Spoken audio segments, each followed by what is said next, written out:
Pour cette semaine de la presse et des médias dans l'école, les élèves se pressent et s'y collent. Ce matin, dans ce collège près de Versailles en banlieue parisienne, pas de cours de maths ni d'histoire géo, mais une rencontre avec un journaliste de TV5 Monde. Ils sont en troisième, ils ont 12 ou 13 ans. Lui est rédacteur en chef. Il a 25 ans, de carte de presse.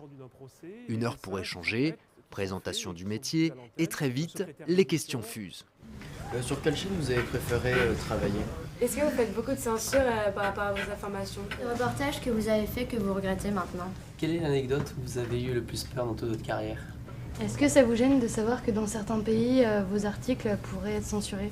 Chaque fois que l'on reçoit un avertissement, voire une menace téléphonique, chaque fois qu'on censure un papier, on se dit, c'est un peu comme la roulette du dentiste sur le nerf, ça a dû faire mal quelque part, donc il faut soigner la dent malade, quoi. Plus il y aura de papiers et d'articles, de reportages qui gêneront, plus on se rapprochera d'une certaine vérité. C'est un métier qui vous donne envie de changer le monde. On essaie d'abord de l'expliquer.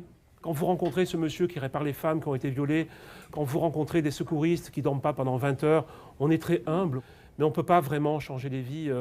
Ce sont les politiques et les gens eux-mêmes qui changent leur vie, quoi, et qui font en sorte que les vies puissent changer. Nous, on est des témoins, voilà.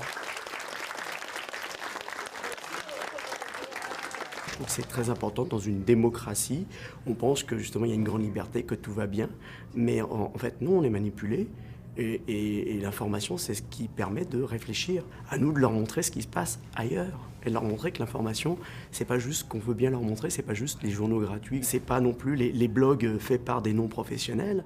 Mais chaque jour, comment s'informent-ils ces collégiens? Je m'informe par la télé, les réseaux sociaux, les mobiles. Par les applications, les journaux, via le téléphone. Lire la presse, regarder les journaux, pour quel bénéfice? Parce que on se sent moins idiot en fait. On est plus informé, puis moi personnellement ça augmente ma culture générale. C'est que ça sert pour sensibiliser les publics, ça a quand même un pouvoir énorme. Ça permet de sortir un petit peu de notre monde d'habitude où on s'occupe que de nous. En France, selon un récent sondage, 80% des jeunes s'informent d'abord via les réseaux sociaux.